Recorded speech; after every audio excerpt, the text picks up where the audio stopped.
Swedish കമ്പനിയിൽ നിന്നും Bofors തോക്കുകൾ വാങ്ങിയതുമായി ബന്ധപ്പെട്ട് രാജീവ് ഗാന്ധി കൈക്കൂലി വാങ്ങിയിട്ടുണ്ട് എന്നുള്ള ആരോപണങ്ങൾക്ക് കോടതി വ്യക്തമായിട്ടുള്ള മറുപടി നൽകിയിട്ടുണ്ട്.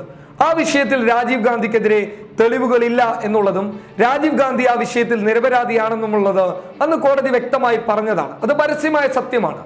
ആ സത്യത്തെ മുന്നിൽ നിർത്തി ഒരു രാഷ്ട്രീയ നാടകം കളിക്കുകയാണ് ഇന്ത്യയുടെ പ്രധാനമന്ത്രി നരേന്ദ്രമോദി. ഒരു ഉന്നത പോസ്റ്റിൽ ഇരിക്കുന്ന ഒരാൾക്ക് ഇതെങ്ങനെ സാധിച്ചു എന്നുള്ളതാണ് ഞങ്ങളെ അത്ഭുതപ്പെടുത്തുന്നുള്ളത്. രാഹുൽ ഗാന്ധിക്കെതിരെയും പ്രിയങ്കയ്ക്കെതിരെയും ഒരു അസ്ത്രം കാത്തു നിൽക്കുന്ന നരേന്ദ്രമോദി ആ സത്യത്തെ അവർക്ക് നേരെ വലിച്ചൊടിച്ച് ഉപയോഗിച്ചു എന്നുള്ളതാണ് യഥാർത്ഥത്തിൽ പറയാനുള്ളത്. കാരണം വ്യക്തമായി പറയാം, നരേന്ദ്രമോദിക്കെതിരെ ശക്തമായിട്ടുള്ള വിമർശനമാണ് പ്രിയങ്ക ഗാന്ധിയും രാഹുൽ ഗാന്ധിയും ഉയർത്തി മുന്നോട്ട് വരുന്നുള്ളത്.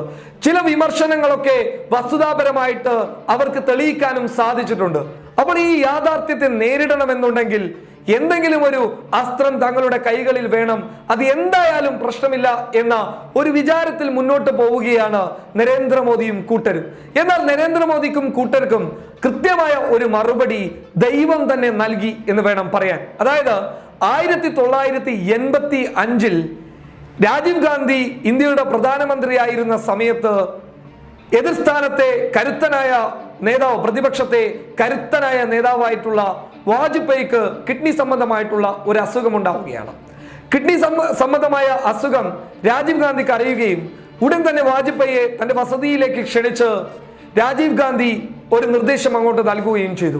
ഇന്ത്യയിൽ നിന്നും US പോകുന്ന UN പ്രതിനിധി സംഘത്തിലേക്ക് താങ്കളെ ഞാൻ അംഗമാക്കാമെന്നും ഇതിലൂടെ അമേരിക്കയിലെത്തി താങ്കളുടെ കിഡ്നി സംബന്ധമായിട്ടുള്ള രോഗം ചികിത്സിച്ച് ഭേദമാക്കാനും രാജീവ് ഗാന്ധി ആവശ്യപ്പെടുകയുണ്ടായി.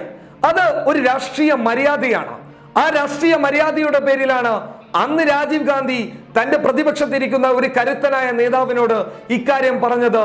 ഒരു രാഷ്ട്രീയ മര്യാദയുടെ പേരിലാണ്. അതായത് പലതരത്തിലുള്ള വിമർശനങ്ങളും കാര്യങ്ങളൊക്കെ വരാം, പക്ഷെ ഒരു പ്രതിസന്ധി വന്നു കഴിഞ്ഞാൽ, ഒരു രോഗം വന്നു കഴിഞ്ഞാൽ അതിനെ രാഷ്ട്രീയപരമായി കാണാൻ വേണ്ടി സാധിക്കുകയില്ല എന്ന നിലപാടിന്റെ യഥാർത്ഥ വസ്തുതയായിരുന്നു അന്ന് രാജീവ് ഗാന്ധി അദ്ദേഹത്തിന്റെ പ്രവർത്തനത്തിലൂടെ കാണിച്ചു തന്നത്.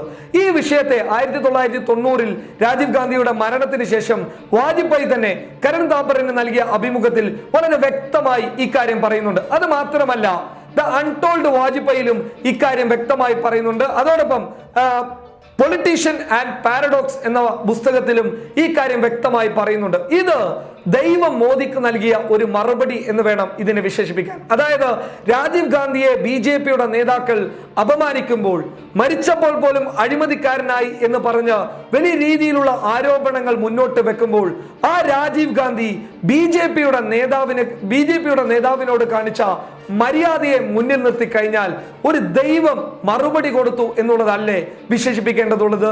മറ്റൊന്ന്, മരിച്ചവരെ കുറിച്ച് നിങ്ങൾ മോശമായി പറയരുത് എന്ന് മഹാഭാരതം തന്നെ മുന്നോട്ട് വെക്കുന്ന സാഹചര്യത്തിൽ ഞങ്ങൾ ഹിന്ദുക്കളുടെ വക്താക്കൾ എന്ന് പറഞ്ഞു നടക്കുന്ന ഇവർക്കൊക്കെ എന്തവകാശമുണ്ട് രാജീവ് ഗാന്ധിയെ കുറിച്ച് പറയാൻ? സത്യത്തിൽ ഇതൊരു രാഷ്ട്രീയ നാടകമാണ്.